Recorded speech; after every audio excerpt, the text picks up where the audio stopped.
Assalamualaikum warahmatullahi wabarakatuh. Selamat datang di channel Kang Slamet. Kali ini Kang Slamet akan membawakan kisah yang berjudul Tahun Baru di Hutan Terlarang. Cerita ini ditulis oleh Bang Esot. Dan sebelum kita masuk ke ceritanya, buat kalian yang belum subscribe channel ini, tekan tombol subscribe-nya terlebih dahulu.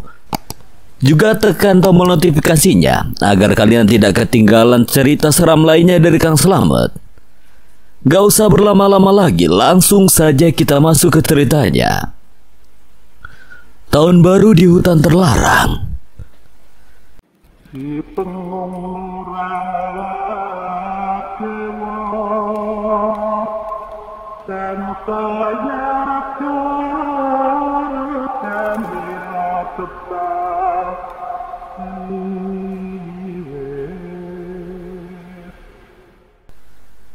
Malam itu, Jumadi diarak oleh warga kampung Ciliman ke sebuah hutan yang jauh dari pemukiman warga.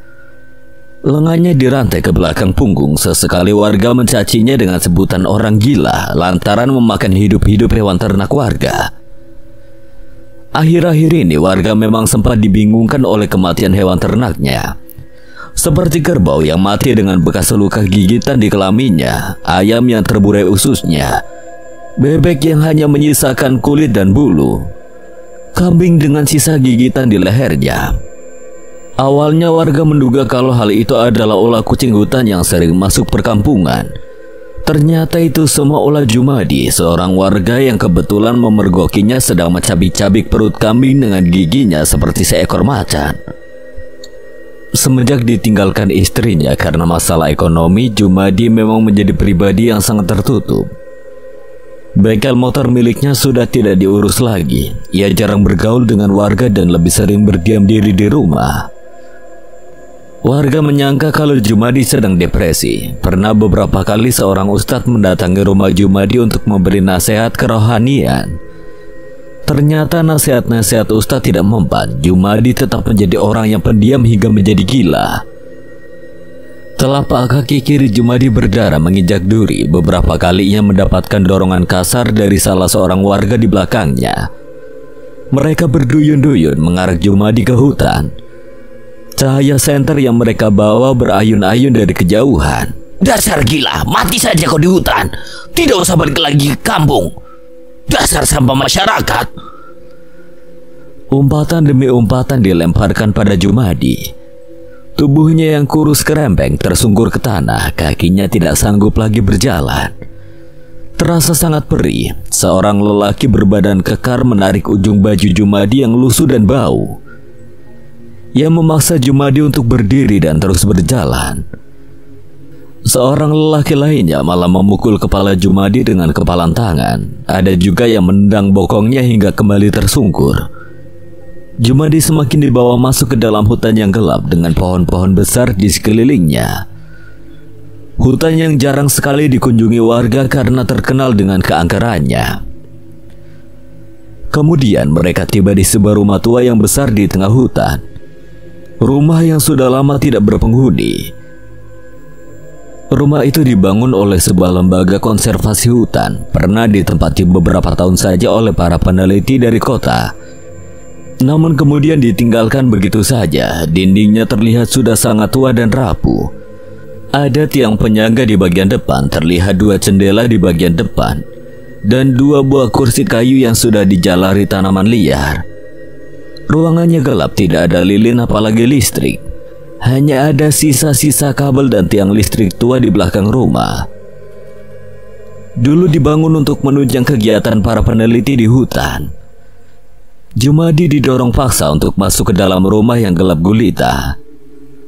Wajahnya ketakutan. Ia meminta ampun pada warga, namun tidak seorang pun mau mendengarkannya. Dari belakang kerumunan warga, seorang lelaki kurus yang mengenakan baju oblong warna hitam mendekat sambil membawa rantai berukuran 2 meter. Ia menyeret Jumadi ke dalam sebuah kamar, diikuti kerumunan warga lainnya. Ia lingkarkan rantai ke teralis jendela dan menggemboknya, kemudian ujung rantai satunya diikatkan ke pergelangan tangan Jumadi. Apa kita tidak terlalu sadis, Pak? Tidak. Ini cara yang baik agar dia tidak berkeliaran lagi di kampung. dan memakan ternak kita. Kalian jangan khawatir, Jumadi akan tetap kita kasih makan. Setiap hari kita antar makanan ke rumah ini. Mampus kau, Jumadi. Setelah selesai diikat, Jumadi ditinggalkan begitu saja oleh warga. Cahaya senter perlahan menjauh dan meredup. Pintu kamar ditutup rapat. Jumadi duduk sendiri di dalam gelap. Ia mendengar suara pintu rumah ditutup rapat. Jumadi menangis sambil berteriak meminta tolong. Ia ketakutan. Ia menarik-narik lengannya yang dirantai sampai pergelangan tangannya lecet. Semua sia-sia. Jumadi sudah dianggap gila oleh warga dan harus diasingkan. Keesokan harinya, Sardi, seorang pengembala kambing, diperintah oleh warga Ciliman untuk mengantarkan makanan kepada Jumadi. Ia membuka pintu rumah yang seketika bersuara keras karena engselnya sudah tua. Dengan hati-hati, ia melangkah menuju kamar tempat Jumadi diikat. Ia menjinjing rantang yang berisi nasi dan tahu yang hanya direbus. Kedua matanya menyisir ruangan rumah kotor yang dipenuhi tanaman liar. Setelah membuka pintu kamar, ia melihat Jumadi sedang duduk sambil menundukkan kepala. Rambutnya yang sebahu menutupi wajah, ada bercak darah kering di kedua telapak kakinya. Jendela di atas kepalanya terbuka memancarkan cahaya matahari. Jumadi, aku bawakan makanan buat kamu, ucap pengembala kambing sambil terbata-bata. Ia menelan ludahnya sendiri saking takutnya. Jumadi tidak menjawab. Ia terlihat seperti sedang tidur di dalam keadaan membungkuk. Perlahan Sardi mendekat. Ia jongkok di depan Jumadi. Ia kemudian membuka rantang nasi dengan terburu-buru. Sekali matanya melirik ke arah Jumadi. Nasi dan tahu rebus ia taburkan di atas plastik hitam, kemudian bergegas bangkit untuk pulang. Daging mentah. Gak ada daging mentah. Sardi buru-buru keluar dari kamar. Ia bergidik ngeri melihat keadaan Jumadi. Sesaat kemudian Jumadi mendongakkan kepalanya. Ia meringsut dengan bokongnya mendekat ke arah makanan, lalu terbaring di lantai. Ia makan langsung dengan mulutnya seperti seekor kucing karena lengannya masih terikat rantai di belakang punggungnya. Di atas lantai yang penuh debu, matanya tidak sengaja melihat sebuah kawat tergeletak tepat di depannya. Ia menyingkirkan plastik nasi itu dengan kepalanya, lalu berusaha meraih sebuah kawat dengan menggunakan kaki. Kedua kakinya menggapai-gapai. Setelah berusaha, akhirnya ia bisa meraihnya. Kawatnya ia jepit menggunakan jari-jari kaki, berjongkok sambil menyodorkan kawat ke belakang punggung. Jemari tangannya berhasil meraih kawat. Ia berusaha mengorek lubang gembok dengan kawat. 1 jam berlalu, dia berhasil membuka gemboknya. Kemudian ia coba membuka gembok satu lagi yang mengikat pergelangan lengannya. Kawat yang ia gunakan sempat patah, tapi masih bisa digunakan. Beberapa saat kemudian gembok itu berhasil dibuka juga. Jumadi tersenyum mengerikan, menampakkan giginya yang penuh dengan noda hitam. Keesokan paginya lagi, Sardi mengantarkan makanan. Ia mengikat 2 ekor kambingnya di halaman rumah. Betapa terkejutnya saat ia tidak menemukan Jumadi di kamar. Sesaat sebelum ia hendak berlari, sebuah rantai mencekik lehernya dari belakang. Jumadi lalu menusuk Sardi dengan sebilah bambu runcing. Bambu itu tepat mengenai perutnya. Ia lalu menggigit leher Sardi dengan sangat puas seperti seekor singa yang sudah berbulan-bulan tidak makan. Sardi kemudian kejang-kejang. Tidak berselang lama ia tak bergerak. Ia mati. Jumadi kemudian menyeret tubuh Sardi ke halaman rumah. 3 tahun kemudian, Safira mengayuh sepeda gunungnya. Ia berusaha mengejar Daus yang sudah melaju lebih jauh darinya. Berkali-kali ban depan sepeda Safira menghantam akar pohon sebesar lengan orang dewasa. Itu membuat sepeda yang ia kendari terpental-pental. Untungnya ia masih bisa mengendalikannya. Ia mencoba untuk mengatur nafas, membetulkan posisi helm dengan tangan kiri. Sepedanya terseok-seok melewati jalanan berlumpur. Ia terus mengikuti jalan setapak yang memang sering digunakan untuk bersepeda. Daus, tungguin gue dong. Daus malah mempercepat laju sepedanya. Ih, nyebelin. Jangan jauh-jauh dari perkemahan, woi. Ia kembali mempercepat laju sepedanya. Kedua matanya sesekali melirik ke arah kanan. Banyak pepohonan besar dengan daun-daunnya yang basah dari sisa guyuran hujan semalam. 3 ekor monyet bergelantungan di dahan pohon. Monyet-monyet itu memperhatikan Safira yang sedang mengayuh sepeda. Beberapa saat kemudian ia menghentikan laju sepedanya. Safira melihat sepeda Daus tergeletak begitu saja di tanah, tapi tidak ada Daus di sana. Daus? Ia turun dari sepedanya. Safira lalu berjalan perlahan mencari Daus. Ada jejak kaki di atas rumput yang juga masih basah. Jejak-jejak itu menuju ke arah semak-semak yang lebat. Lu ngerjain gue ya? Wajah Safira terlihat siaga. Ia terus menyibakkan semak-semak yang lebat, berharap menemukan Daus di baliknya. Daus, jangan bercanda lah. Males gue ih. Sesaat kemudian Safira menemukan Daus. Ia sedang duduk di atas rerumputan sambil membungkuk. Daus? Perlahan kepala Daus terangkat, namun seperti ada yang berbeda dari perangainya. Kedua matanya itu memandangi Safira dengan penuh makna. Lari sayang, kata Daus lirih. Tubuhnya lalu terguling ke tanah. Sebilah linggis menancap di punggung Daus. Pemandangan itu membuat Safira berteriak begitu keras. Ia lari terbirit-birit. Segera ia meraih sepedanya, menunggangi dan mengayuh pedalnya sekuat tenaga. Safira menangis terisak-isak, sedangkan di belakang Jumadi terlihat gesit berlari. Ia mengejar Safira sambil tertawa. Sebilah linggis di tangan kirinya, sementara tangan kanannya menggenggam batu. Batu itu ia lempar sekuat tenaga. Batu itu tepat mengenai punggung Safira. Seketika wanita itu terguling ke tanah. Sepeda yang ia tunggangi masuk ke semak-semak. Ia berteriak mencoba untuk bangkit. Jumadi berlari mendekatinya. Ia masih tetap tertawa. Ia kemudian menghantam leher Safira dengan badan linggis. Satu sabetan, tapi itu berhasil membuat Safira tidak sadarkan diri. Jumadi lalu menyeretnya. Lelaki gila itu semakin buas. Air liur terlihat keluar dan menetes dari sudut mulutnya. Rambutnya panjang sebahu tapi sudah botak di bagian tengah. Ia mengenakan singlet hitam yang dirangkap ke meja tanpa dikancingkan. Celana panjang hitamnya penuh lumpur. Jumadi tidak menggunakan alas kaki. Telapak kakinya tebal karena sudah terbiasa tanpa alas kaki kemana-mana.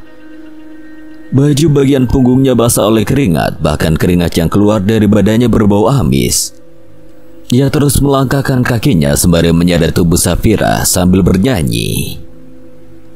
Suara Jumadi parau meski nadanya pas, bahkan terkesan menakutkan. Sesaat, lirik lagu tersebut berganti dengan siul. Perlahan mata Safira mulai terbuka, tapi badannya lemas, bahkan ia tidak bisa menggerakkannya. Samar-samar ia mendengar siul nyanyian lelaki yang menyeretnya. Jumadi berjalan ke tempat semula Daus ditusuk. Safira lalu digeletakkan tepat di depan mayat Daus. Samar-samar Safira melihat lelaki itu menggigit leher kekasihnya. Ia tampak mengunyah sesuatu. Astaga, itu daging dari leher Daus. Wisnu melemparkan smartphone ke arah kasur. Ia kecewa menerima pesan kalau interview kerjanya ditolak. Ia kemudian duduk di tepi tempat tidurnya sambil menghembuskan nafas berat. Sudah 1 bulan semenjak dia lulus dari kampusnya dan belum dapat kerjaan. Semua lamarannya ditolak oleh perusahaan. Targetnya sebelum tahun baru, ia harus segera dapat pekerjaan. Ia meraih kembali smartphone-nya, membuka aplikasi pencari kerja, scroll terus ke bawah. Di sana tertera sebuah lowongan kerja menjadi tim investigator, atau dalam bahasa sederhananya menjadi seorang detektif. Wajahnya sumringah. Menjadi seorang detektif adalah cita-citanya sejak kecil. Ia yakin bisa menjalankan profesi itu dengan baik karena dia sering menonton kartun detektif Conan. Selain itu, dia juga suka menonton film-film detektif seperti Shutter Island, Searching, Memento, dan Sherlock Holmes. Waktu SMA pun ia pernah memecahkan sebuah kasus hilangnya spidol guru. Jadi dia yakin bisa diterima untuk menjadi detektif. Segera dia keluarkan laptop dari dalam lemarinya, menyiapkan CV dan surat lamaran, lalu mengirimkannya ke email tersebut. Wisnu tersenyum sambil berdoa dalam hati semoga ia bisa diterima, bukan kenapa-napa. Ia malu pada kedua orang tuanya kalau terus-terusan menganggur. Walau sebenarnya mereka tidak pernah menuntut agar Wisnu cepat dapat kerja. Wisnu, makan malamnya udah siap nih, sini turun. Iya, Mah. Di ruang makan, Wisnu lumayan terkejut melihat seorang wanita yang asing baginya duduk di meja makan bersebelahan dengan ayahnya Wisnu. Oh, kenalin, ini anaknya teman Mama, namanya Ika. Ya, Wisnu. Mama bawa Ika ke sini biar kalian saling mengenal, siapa tahu cocok. Kamu kan udah jomblo lama banget. Wisnu menyodorkan nasi pada Ika dan menyendokkan sepotong rendang sapi untuknya. Wisnu terlihat grogi. Sudah 4 kali mamahnya membawa perempuan ke rumah, tapi tidak satu pun yang menarik di mata Wisnu. Dan sekarang wanita ini ia terlihat sederhana, penampilannya tidak neko-neko. Rambutnya sebahu, mengenakan baju kotak-kotak biru dengan lengan panjang. Sesekali wanita itu tersenyum pada Wisnu. Oh ya, Mah, Pak. Wisnu barusan ngelamar kerja lagi. Oh ya? Jadi apa, Nak? Detektif, Mah. Seketika gelak tawa meledak di meja makan sampai-sampai bapaknya tersedak makan.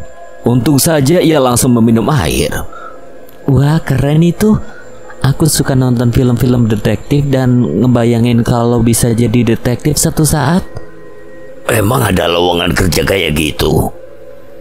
Ada lah, Pak. Aku nemuin di internet.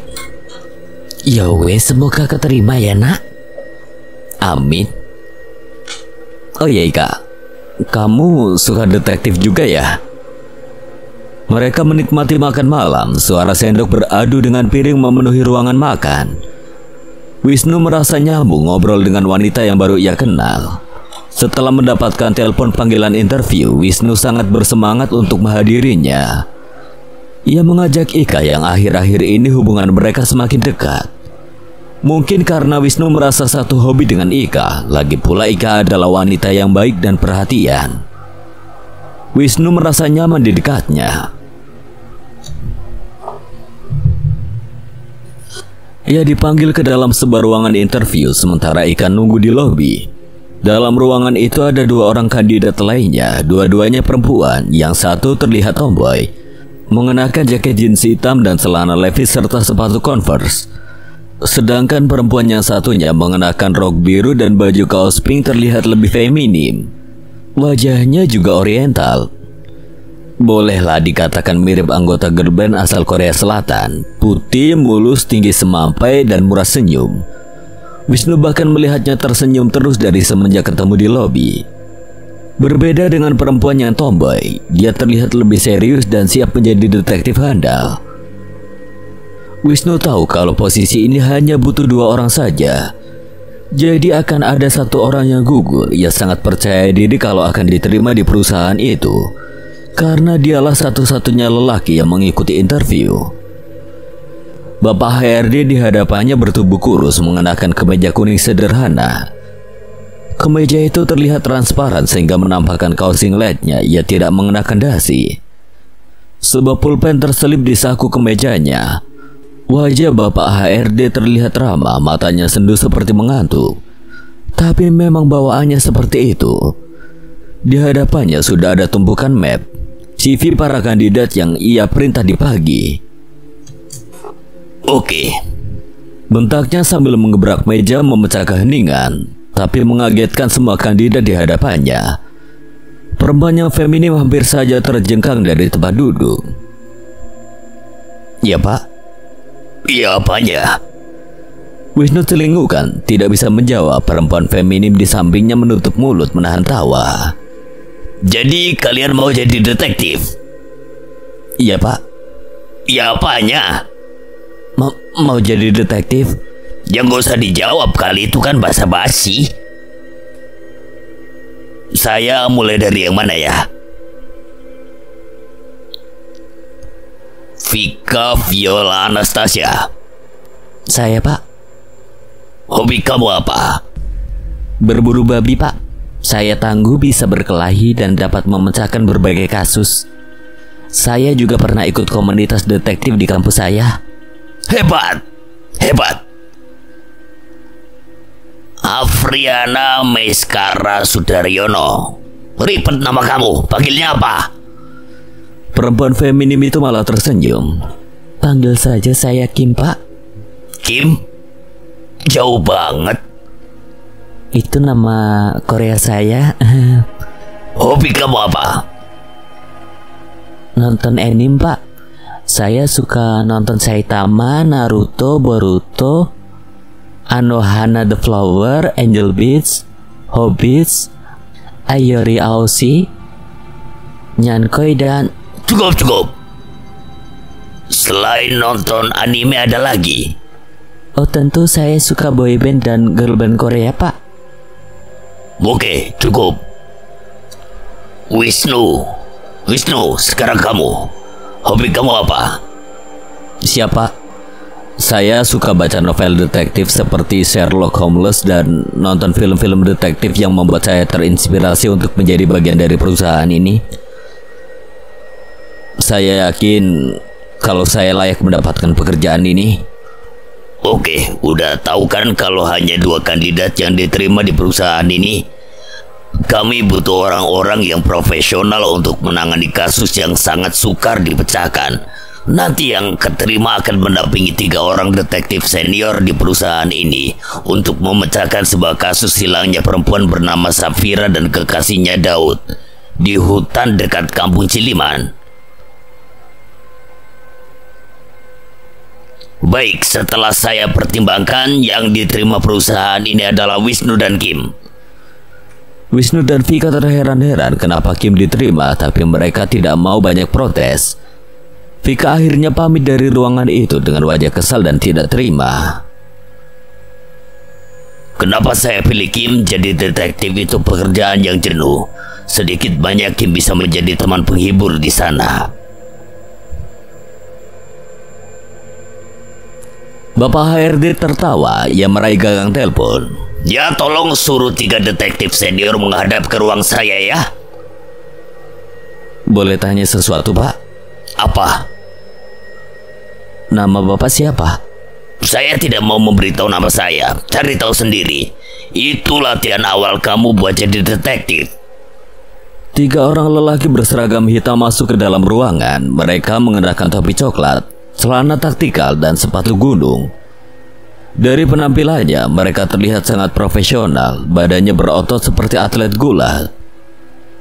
Mereka sudah terlatih untuk menghajar para penjahat. Kenalkan, yang tengah namanya Heru, sebelah kanan namanya G, sebelah kiri namanya Bri. Kalian berdua nantinya akan ikut bersama mereka menangani kasus orang hilang. Tapi kalian harus latihan fisik terlebih dahulu sebelum terjun ke lapangan. Oh ya, kamu sering olahraga? Sering banget, Pak.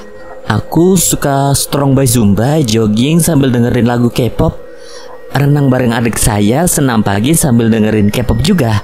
Terus... Cukup. Kuping Bapak HRD panas mendengar penjelasan Kim yang tidak ada ujungnya. Kau Wisnu? Suka, Pak. Oke, bawa mereka ke lantai 3. Wisnu dan Kim dibawa ke lantai 3 untuk menjalani latihan fisik. Mereka diberikan baju olahraga yang masih baru dan perlengkapan lainnya, seperti sepatu dan sarung tangan. Setibanya di lantai 3, mereka diperintahkan untuk pemanasan terlebih dahulu, melakukan gerakan-gerakan ringan yang dipandu oleh Bri. Ruang latihan cukup luas seperti sebuah lapangan futsal. Ada beberapa alat gym tergeletak di pinggiran. Wisnu dan Kim disuruh berlari 5 kali balikan, lalu sit up, squat, dan beberapa gerakan fisik lainnya. Kim terlihat kelelahan. Ia terkapar di tengah lapangan dengan nafasnya yang terengah-engah. Mereka diberi waktu istirahat selama 10 menit. Kemudian mereka disuruh untuk mengangkat barbel seberat 5 kilo sambil berjalan mengitari ruangan. Baru sampai setengah ruangan, Kim sudah ambruk. Dia tidak sanggup lagi, badannya sangat lemas. Saya istirahat dulu ya, Pak. Ayo bangun, katanya mau jadi detektif. Seorang detektif harus punya fisik yang kuat. Kim mencoba untuk bangkit kembali. Ia melanjutkan latihannya dengan semua tenaga yang tersisa. Setelah latihan fisik, kini giliran Ge yang mengajari mereka seni bela diri silat. Ia mengajarkan gerakan dasar silat dan cara menahan serangan musuh. Wisnu agak sedikit kesulitan meniru gerakan yang diajarkan Ge, begitupun dengan Kim. Ia bahkan beberapa kali terguling karena salah langkah. Ge ini memang seorang lelaki yang pandai berkelahi. Ia menguasai seni bela diri silat. Setiap kasus yang membutuhkan investigasi lapangan, dia selalu diikut sertakan. Ia pernah berkelahi dengan 4 orang sekaligus saat menangani kasus pembunuhan, dan dia memenangkan perkelahian itu. Ya, bisa dibilang Ge mampu menjaga semua anggota. Tetap saja seorang anggota baru harus menguasai dasar-dasar bela diri. Setelah dirasa cukup, kini giliran Heru. Nah, dia adalah ketua anggota. Semua tindakan di lapangan harus atas perintah Heru. Dia sosok yang cerdas, penuh dengan kehati-hatian. Tatapannya tajam, punya daya analisa tinggi, yang membawa secari kertas dan sebuah pulpen. Wisnu dan Kim berbaris rapi di hadapannya. Baik, sekarang saya akan membagi tugas untuk kalian. Wisnu, kau bertugas membantu Ge sebagai pencari petunjuk kasus, dan Kim akan membantu Bri di bidang analisa petunjuk kasus. Selama beberapa hari ini kalian akan dibimbing, jadi belajar yang benar. Wisnu mengumasi kopernya. Hari ini adalah jadwal keberangkatannya ke Kampung Ciliman. Dia mengecek tanggal. Sudah mendekati tahun baru. Ia yakin akan merayakan tahun baru di tengah hutan.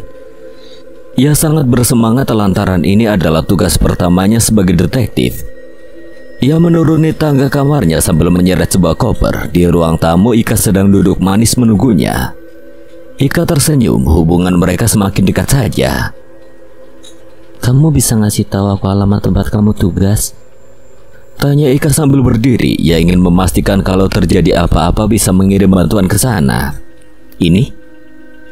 Wisnu mengeluarkan secari kertas. Ika memotretnya dengan kamera smartphone. Udah siap, Nak? Dari ruang keluarga muncul ibu dan bapaknya yang akan mengantarkan Wisnu ke meeting point. Sudah, Pak? Ika ikut mengantar Wisnu. Ia duduk di kursi baris kedua bersebelahan dengan Wisnu. Mobil yang mereka kendarai melaju dengan kecepatan stabil. Jalanan legang, tidak ada kemacetan. Kalian cocok deh. Seletuk ibu Wisnu sambil melirik spion depan. Mereka berdua malah tersenyum malu. Menikah aja ya? Gajian juga belum, Pak, udah nikahin aja. Pernyataan Wisnu membuat kedua orang tuanya tertawa, sedangkan Ika hanya tersenyum malu. Selang beberapa menit, akhirnya mobil mereka sampai di meeting point. Wisnu kembali melanjutkan perjalanan dengan mobil travel menuju Kampung Ciliman. Sebelum berpisah, Ika memberikan sebuah gelang rajut kepada Wisnu. Katanya itu adalah gelang keberuntungan yang selalu ia gunakan. Sekarang keberuntungan itu ia serahkan kepada Wisnu, lelaki yang membuatnya merasa nyaman. Kalian sudah paham tugas kalian masing-masing? Siap, paham, Pak. Kim? Kim menoleh ke kursi belakang. Kim malah tertidur pula sambil bersandar ke bahu Wisnu. Segera Wisnu menggoyangkan bahunya, menyuruh Kim untuk bangun. Kim. Iya, Pak. Kim memicingkan matanya, masih terlihat mengantuk. Jangan tidur, kita harus siap siaga. Ucapan G tegas membuat Kim langsung siap siaga walau terkesan dipaksakan. Kayaknya kita udah sampai di... Bri membuka kaca jendela mobil dan menunjuk sebuah gapura bertuliskan "Selamat datang di Kampung Ciliman." Kami turun di sini saja ya, Pak, pinta Heru kepada sopir. Mereka bergegas turun dari mobil, mengeluarkan koper dari bagasi dan perlahan melangkah masuk ke perkampungan. Warga mulai memperhatikan gerak-gerik mereka. Heru memimpin regu, sesekali menganggukkan kepala pada warga yang tidak sengaja berpapasan.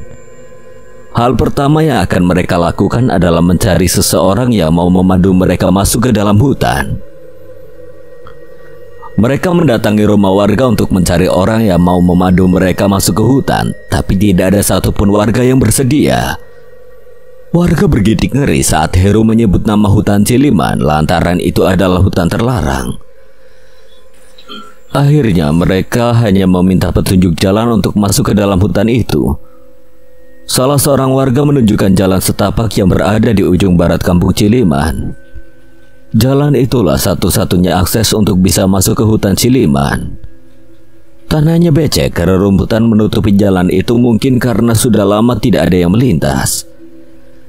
Kim dan Wisnu kesulitan menarik kopernya, sesekali mereka harus mengangkat rodanya karena tersangkut akar pohon.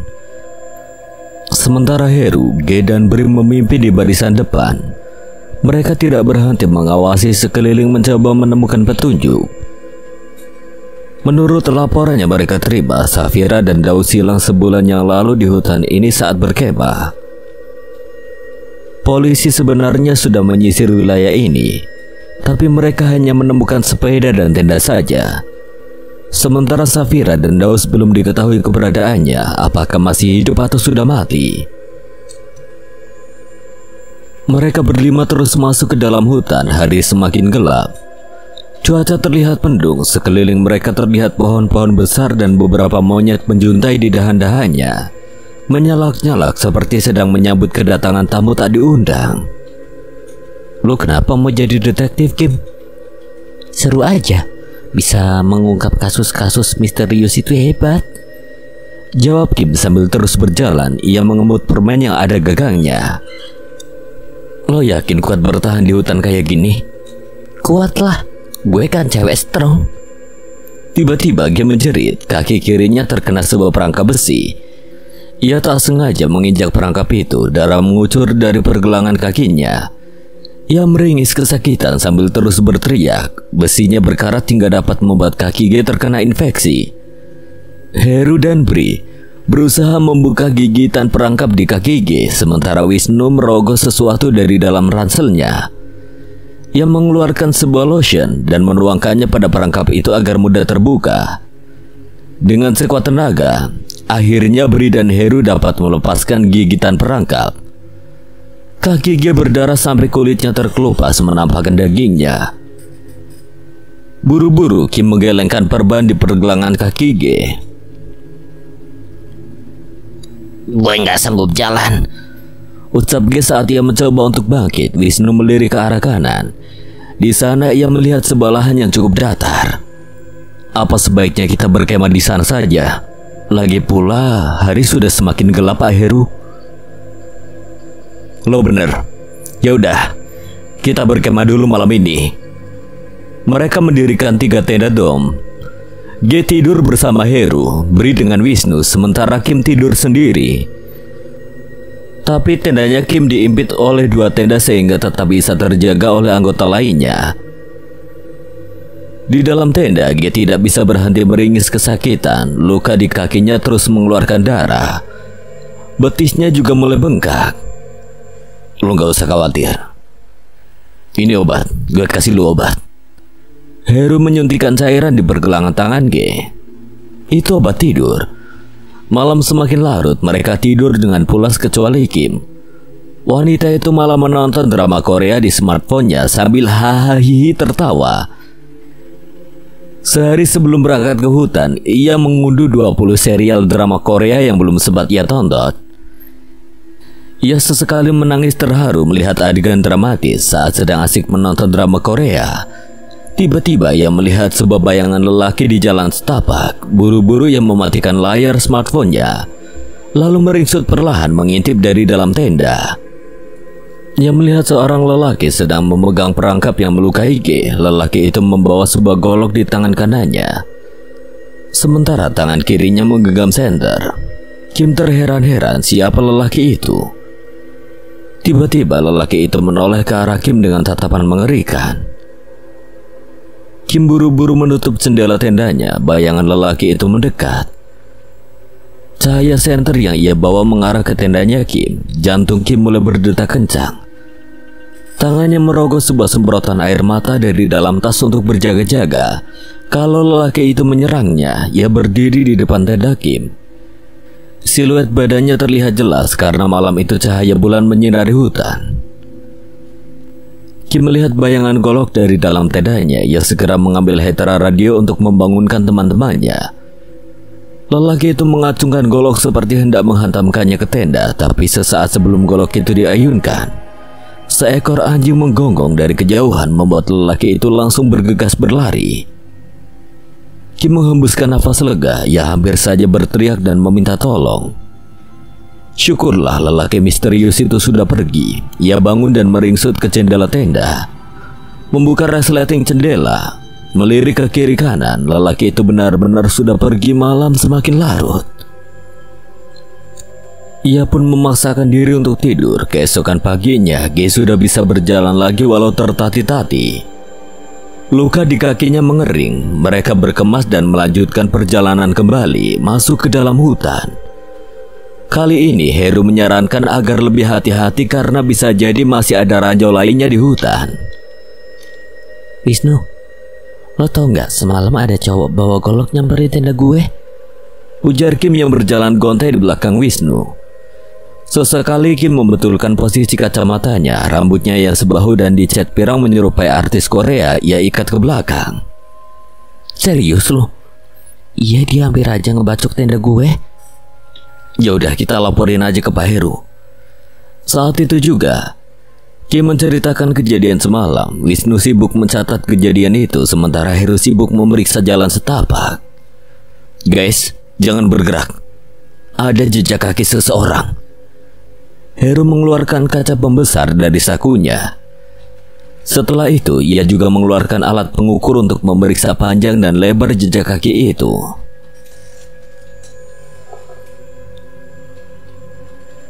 Ini mungkin saja jejak kaki lelaki semalam. Umurnya kisaran 30-40 tahun. Jejak kakinya masih basah. Kita bisa mengikuti perlahan dan tetap siaga. Langkah kaki yang mereka ikuti keluar dari jalan setapak dan masuk ke semak-semak. Di atas rumput yang basah masih ada bercak lumpur bekas injakan kaki seseorang. Mereka masuk ke dalam semak-semak itu melewati pepohonan yang akarnya besar. Daun-daun kering berserakan di mana-mana. Suara monyet menyalak panik melihat kedatangan orang asing.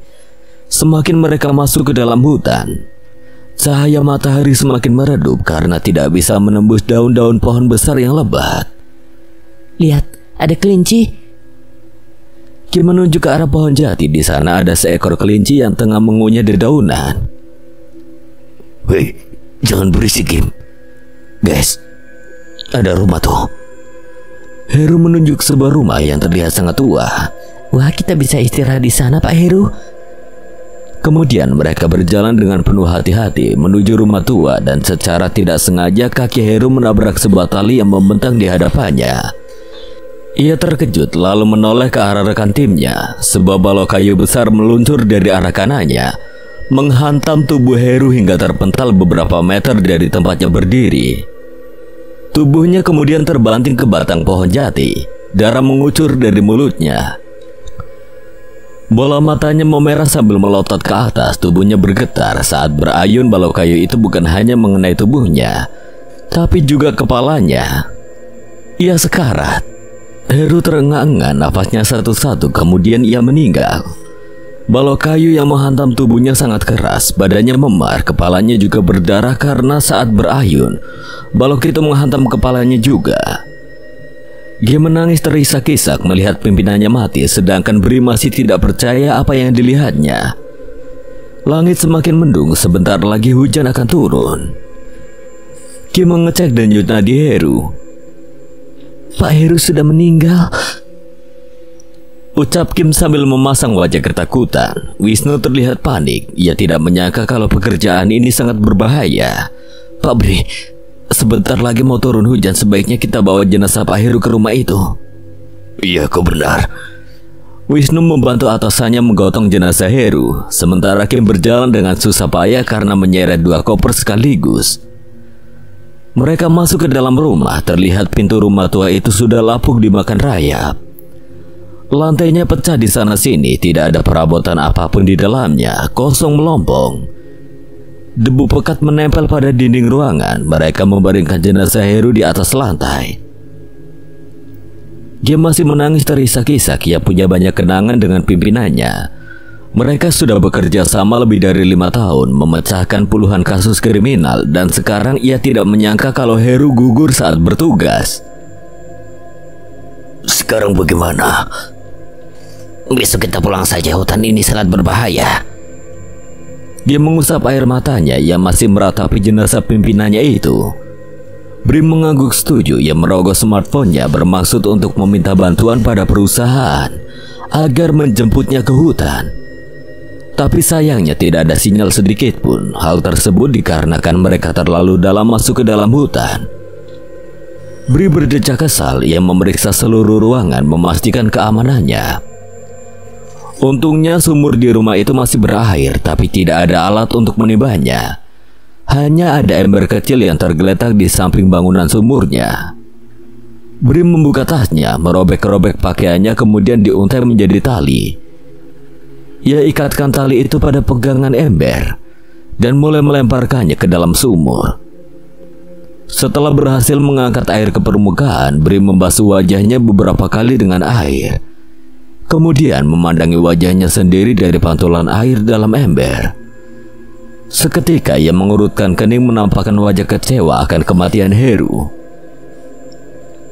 Bri kemudian mendongakkan kepala sambil menutup matanya mencoba untuk tenang. Ia celupkan sebuah kain ke dalam ember lalu memerasnya. Kain itu akan ia gunakan untuk membersihkan lantai yang kotor. Tapi sesaat sebelum hendak kembali ke ruang utama, ia melihat sebuah lubang di pojokan sumur.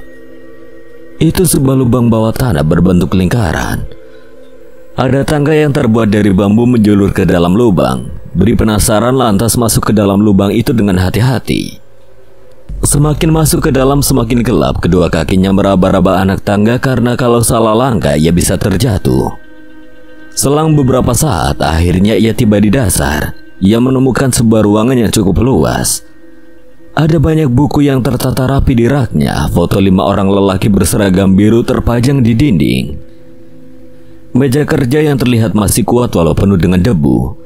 Sebuah lampu cantik yang diletakkan di atas meja menyala dengan tenang, menerangi seluruh ruangan walau tidak terlalu terang karena lampunya kecil, bisa dibilang hanya remang-remang saja. Ada kursi ayun di samping rak buku. Juga ada 2 ekor tikus bermain-main di atas kursi itu. Bri melangkah untuk memeriksa sekeliling ruangan, tapi tiba-tiba kakinya menyenggol sesuatu. Itu perangkap besi yang menggigit kakinya G kemarin. Masih ada bercak darah kering di sela-sela besi perangkapnya. Bri mulai curiga, dan benar saja ia mendengar suara lirih seorang perempuan di sudut rak buku dekat dengan meja kerja. Tolong. Buru-buru Bri mendekat ke sumber suara yang melihat sosok wanita sedang meringkuk sambil memeluk kedua kaki di pojok rak buku. Ya, tidak salah lagi. Wanita itu adalah Safira dan ia masih hidup. Kaki kirinya dirantai, tubuhnya kurus kerempeng seperti korban Holocaust. Rambutnya kering seperti tidak pernah tersentuh air.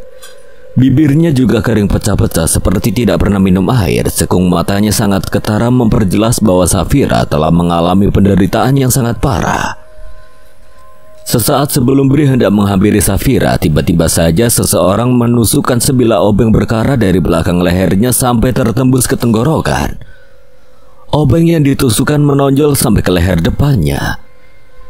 Darah menetes perlahan. Bri bersuara seperti sedang tersedak makanan, berau-au tidak karuan.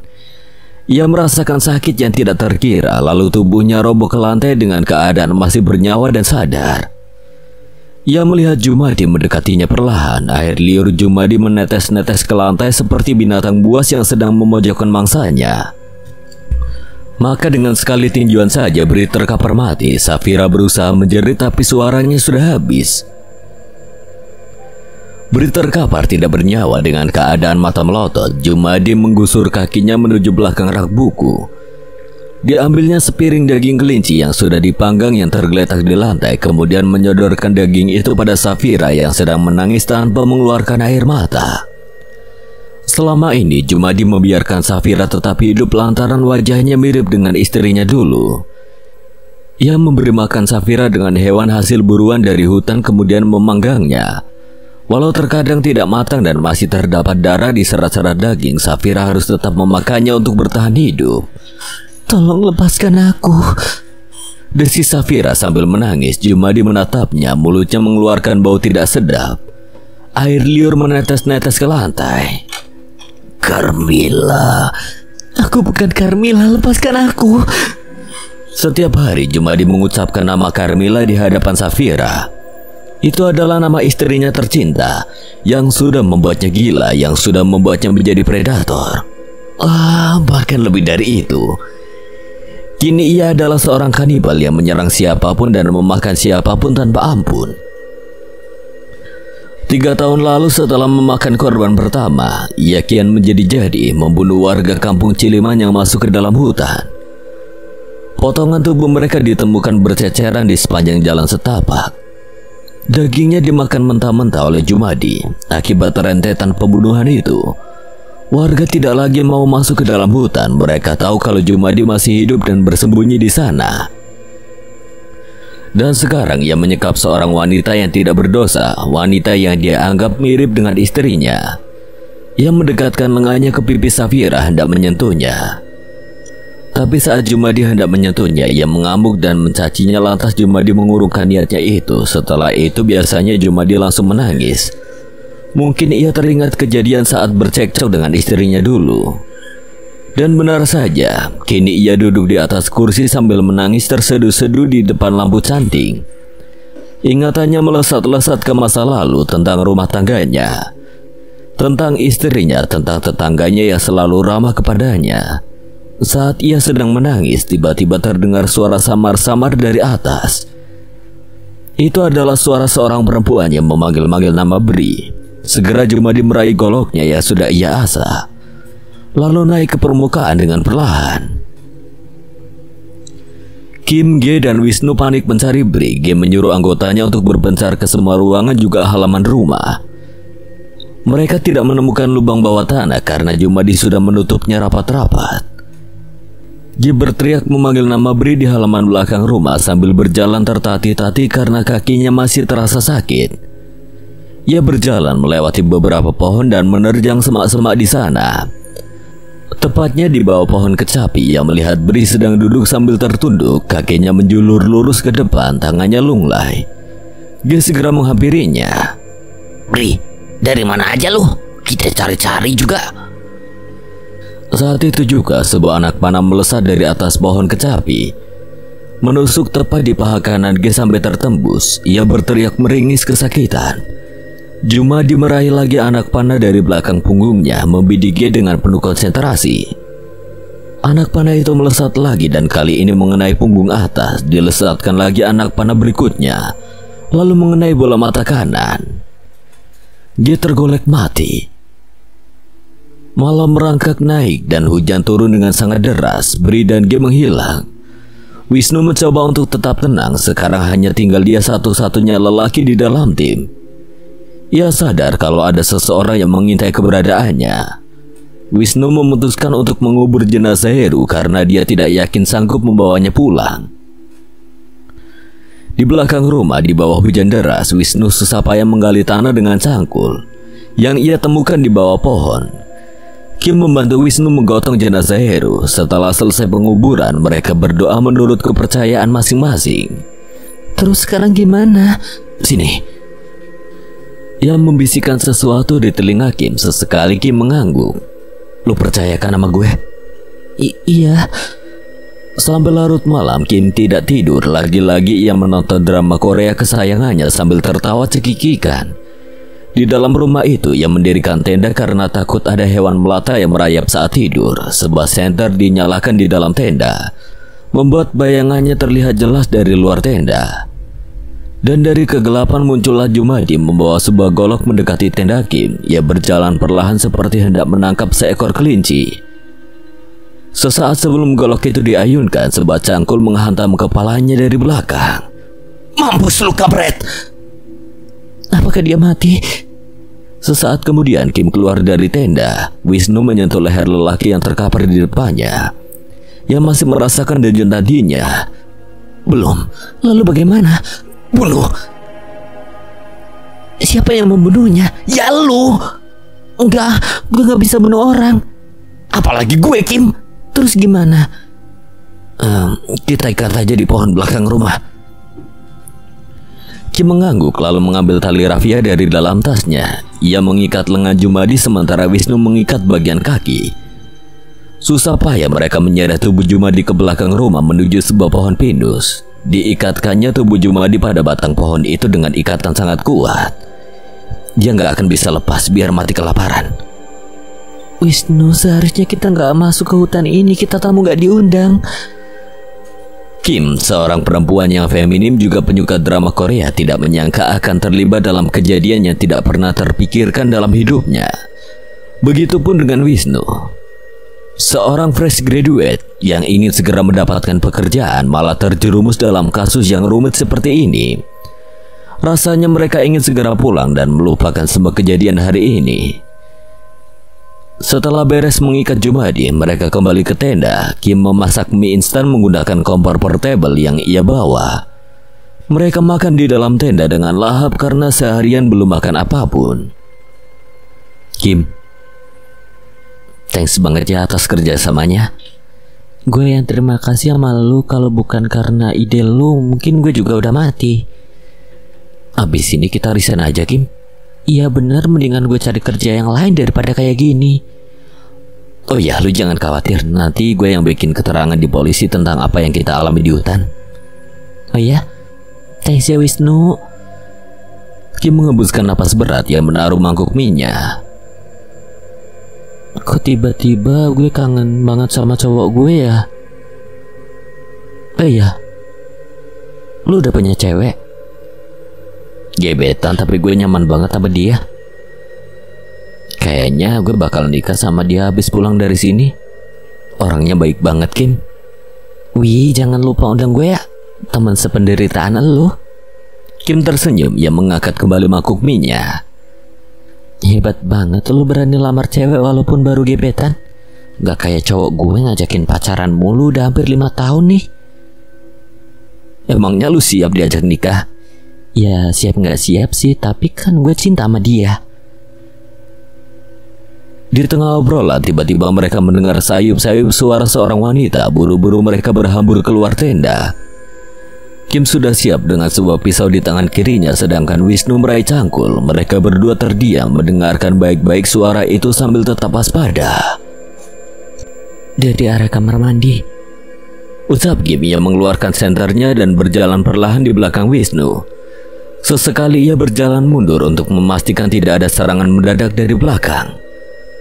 Setelah berada di kamar mandi, Wisnu menyisir seluruh ruangan dan tiba-tiba saja kakinya menginjak sebuah papan. Ia mulai curiga lantas membuka papan itu. Benar saja, ternyata ada sebuah lubang bawah tanah dengan tangga yang menjulur ke dalam. Mereka menuruni tangga itu satu persatu dengan sangat hati-hati karena anak tangganya licin dan sudah berlumut. Sesampainya di ruang bawah tanah, mereka terkagum-kagum dengan isi ruangannya yang lengkap seperti ruang kerja. Terdengar suara seorang wanita meminta tolong. Wisnu mencari sumber suara itu. Perlahan di belakang sebuah meja terlihat seorang wanita bertubuh kurus menatap Wisnu dengan penuh harap sambil menangis terseduh-seduh. Safira? Wanita itu mengangguk. Wisnu dan Kim tidak menyangka kalau wanita yang ia cari masih hidup. Buru-buru Wisnu menghampirinya. Dia melihat kaki Safira di rantai. Wisnu berpikir sejenak, kemudian bangkit mencari sesuatu untuk menghancurkan rantai itu. Ia menggeledah penjuru ruangan dan untungnya menemukan sebuah kapak yang tergeletak di pojokan. Kim, bantu Safira bangun. Dengan terpatah-patah, Safira bangkit dibantu oleh Kim. Wisnu meminta agar kaki Safira ditarik sampai rantai di kakinya terulur semua. Lalu Wisnu mengayunkan kapaknya dengan perlahan 3 kali. Ia menyentuhkan mata kapak itu ke rantai dengan perlahan agar saat dihantamkan bisa tepat sasaran. Dan dengan sekali hantaman saja rantai itu putus. Ayo, kita pergi dari sini. Wisnu menggenggam lengan Safira. Tapi saat Safira mencoba untuk berjalan, ia seketika roboh. Kedua kakinya terlalu ringkih untuk berjalan karena sudah lama tidak digerakkan, membuat Kim dan Wisnu harus memapahnya. Mereka mendongak ke atas tangga. Wisnu tidak yakin kalau Safira mampu untuk menaiki tangga itu. Lo pegangin tangan Safira, gue dari belakang nahan tubuhnya. Oke, pelan-pelan ya. Perlahan Safira dituntun menaiki tangga. Kim terlihat sangat hati-hati menahan tubuh wanita itu. Setelah beberapa menit menaiki tangga, mereka berhasil mengeluarkan Safira. Kim langsung meraih sebotol air dari dalam tenda dan memberikannya kepada Safira. Wanita itu minum dengan terburu-buru karena ia sangat haus. Jumadi. Maksud kamu penjahat itu? Safira mengangguk dengan wajah ketakutan. Wisnu dan Kim tersenyum. Mereka menuntun Safira ke halaman belakang rumah untuk menunjukkan kalau Jumadi sudah diikat dengan kuat. Kamu jangan khawatir, kami sudah Saat senternya diarahkan ke batang pohon pinus, Wisnu terkejut bukan main melihat kenyataan kalau Jumadi lepas dari ikatannya. Dia lepas, kita harus pergi sekarang. Dengan cekatan mereka mengemas tasnya, 2 koper dan barang-barang yang tidak terlalu penting mereka tinggalkan sambil terus memapa Safira. Mereka berusaha berjalan sejauh mungkin dari rumah itu. Mereka mencari jalan setapak. Cahaya senter yang mereka gunakan berayun-ayun menyinari semak-semak yang basah. Berkali-kali Kim menyorot cahaya senternya ke belakang untuk memastikan kalau Jumadi tidak mengikuti mereka. Jalan yang mereka lewati becek dan licin. Wisnu beberapa kali menahan tubuh Safira yang sempat terpleset. Ia benar-benar tidak menyangka kalau wanita ini masih hidup. Keadaannya sangat memprihatinkan. Tubuhnya kurus kering, pakaiannya lusuh dan kotor, juga tubuhnya sangat lemah. Wisnu sebenarnya penasaran dengan apa yang dia alami selama di dalam ruang bawah tanah itu. Tapi saat ini bukan waktu yang tepat untuk menanyakan hal itu. Mereka harus segera menyelamatkan diri dari teror Jumadi. Sesekali Kim melirik jam tangannya. Sebentar lagi malam tahun baru. Ia ingin segera keluar dari hutan ini dan menemui Ika, wanita yang selama ini ia rindukan. Selang beberapa saat, mereka akhirnya menemukan jalan setapak. Ke kiri atau ke kanan? Kiri, Kim. Dengan susah payah mereka berjalan kembali sambil terus menyorotkan sinar senter. Suara burung hantu berkukuk dari dahan-dahan pohon, menyadari kalau ada orang asing melintas. Mereka semakin kehabisan tenaga, ingin rasanya beristirahat sejenak, tapi mereka takut Jumadi mengejar. Tiba-tiba langkah Safira terhenti, nafasnya terengah-engah. Ia sudah benar-benar kehabisan tenaga untuk lari. Aku udah gak sanggup jalan lagi, kata Safira, kemudian berlutut, napasnya turun naik. Naik sini. Wisnu membungkukkan badannya. Ia mengisyaratkan hendak menggendong wanita itu. Perlahan Wisnu mengangkat tubuh Safira yang terasa ringan. Ia lalu kembali melanjutkan langkahnya. Kali ini hanya Kim yang menyorotkan cahaya senter. Hutan sangat gelap, tidak ada cahaya bulan yang menyinari. Langit sempurna hitam tersapu awan mendung. Mereka takut kalau hujan turun lagi. Itu pasti akan membuat perjalanan mereka semakin berat. Dari arah belakang terdengar suara Jumadi memanggil-manggil nama Carmilla. Teriakan itu terdengar seperti amarah yang meledak-ledak. Wisnu dan Kim mempercepat langkahnya, tapi Kim tiba-tiba terpeleset karena menginjak akar pohon yang berlumut. Wisnu mengulurkan tangannya membantu Kim untuk bangun. Kakiku. Wisnu memeriksa kaki kanan Kim. Sebuah paku dudur menancap di betis Kim. Itu pasti ranjau yang sengaja dibuat Jumadi di sepanjang jalan setapak. Wisnu menurunkan Safira dari punggungnya. Lalu ia merogoh sebotol alkohol di tasnya. Paku itu berkarat. Kim beresiko terkena infeksi dan tetanus. Dengan bergetar, Wisnu menuangkan alkohol pada betis kanan Kim. Seketika Kim berteriak. Perlahan Wisnu mencabut paku itu. Kim meringis selalu menjerit kesakitan. Keringat mengucur dari kening Kim. Ia tidak pernah merasa sesakit ini. Paku yang dicabut paksa oleh Wisnu seperti mencabut semua urat-urat nadinya. Sangat perih dan sangat sakit. Wisnu mengikat betis Kim dengan perban. Sesekali Wisnu meringis kesakitan, namun kali ini ia menangis. Wisnu mengangkat tubuh Kim dengan tertatih-tatih. Kim memaksakan kakinya untuk melangkah.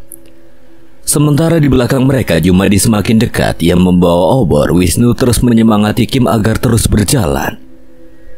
Dari kejauhan sudah terlihat cahaya obor Jumadi semakin dekat. Lelaki itu berteriak mengancam akan membunuh mereka. Kim menghentikan langkahnya. Lu lari duluan. Gue mau ngalihin perhatiannya biar lu bisa kabur. Lu ngomong apa sih, Kim? Kita harus keluar dari hutan ini bareng-bareng. Kim merogoh smartphone-nya. Gue udah gak punya siapa-siapa lagi, No. Ibu sama bapak gue udah meninggal. Ini, pegang HP gue. Passwordnya 008. Ada nomor Ardiansyah, itu cowok gue. Kalau lu udah keluar dari hutan ini, tolong bilang ke dia kalau gue kangen banget. Gue pingin nyusul orang tua gue di surga. Enggak, Kim, ayo cepet lari. Iya mbak, jangan lakuin itu. Kim malah berbalik arah. Ia berjalan tertatih mendekati sumber cahaya dari obor Jumadi. Wisnu berdesak kesal sambil berteriak memanggil Kim yang terus menjauh darinya. Dengan berat hati Wisnu melangkahkan kakinya. Air matanya terus jatuh perlahan membasahi pipi. Ia terus mempercepat langkahnya. Semakin lama ia menggendong Safira malah terasa semakin berat saja. Sesekali Safira menengok ke belakang memastikan kalau Jumadi belum muncul. Tiba-tiba sebuah anak panah melesat dari arah belakang nyaris saja mengenai kepala Safira. Anak panah itu menancap di atas tanah disusul 5 anak panah sekaligus dari belakang mereka. 4 di antaranya meleset namun satunya lagi tepat menancap punggung Safira. Darah mengucur dari punggungnya, nafasnya tersengal-sengal. Ia sekarat. Wisnu membaringkan wanita itu. Segera ia memeriksa denyut nadinya dari pergelangan tangan. Ia menangis. Safira sudah tidak lagi bernyawa. Sementara Wisnu masih menangis, sebuah anak panah melesat kembali. Anak panah itu menancap di sebatang pohon. Buru-buru Wisnu lari terbirit-birit. Ia tidak mungkin bisa melawan Jumadi tanpa senjata apapun. Sementara itu Jumadi terlihat berlari dari belakangnya. Salah satu tangannya menjinjing kepala Kim sementara busur panah itu selempangan. Jumadi berhenti. Ia tancapkan obornya ke tanah dan meletakkan kepala Kim. Lelaki itu kemudian meraih busur panahnya, membidik Wisnu dari kejauhan dengan satu anak panah saja. Wisnu tumbang. Anak panah itu mengenai paha kiri Wisnu. Ia kemudian merangkak sekuat tenaga untuk terus melarikan diri. Jumadi tertawa lepas saat melihat mangsanya tumbang. Ia kembali meraih obornya lalu berlari mendekati Wisnu. Setelah berhasil mendekati buruannya, Jumadi mengeluarkan sebilah parang yang ia ikat di pinggangnya. Wajah Wisnu berkeringat dingin. Ia ketakutan. Jumadi langsung menyabetkan parang itu ke dada Wisnu. Darah mengucur hingga tubuhnya mulai melemah. Wajah dan bibirnya terlihat sangat pucat. Sebuah smartphone jatuh dari dalam tas Wisnu. Smartphone itu menangkap sinyal. Beberapa pesan singkat mulai masuk bertubi-tubi. Hampir semua pesan itu dari Ika, wanita yang tengah dekat dengannya. Tepat jam 12:01 sebuah pesan baru masuk. Hei Wisnu, selamat tahun baru ya. Aku tahu kayaknya di hutan gak ada sinyal, tapi aku tetap mau kirim pesan ini buat kamu. Cepat pulang ya, aku mau ajak kamu makan mie ramen. Smartphone itu tergeletak begitu saja di atas semak-semak yang basah oleh darah. Jumadi menyeret tubuh Wisnu yang sudah tidak bernyawa. Ia pulang sambil menyanyikan lagu favoritnya. Sekian, terima kasih buat Bang Esot yang telah mengizinkan saya membawakan ceritanya. Apabila ada kesalahan atau kekurangan, Kang Selamat memohon maaf sebesar-besarnya. Dan akhir kata, Kang Selamat pamit undur diri. Wassalamualaikum warahmatullahi wabarakatuh.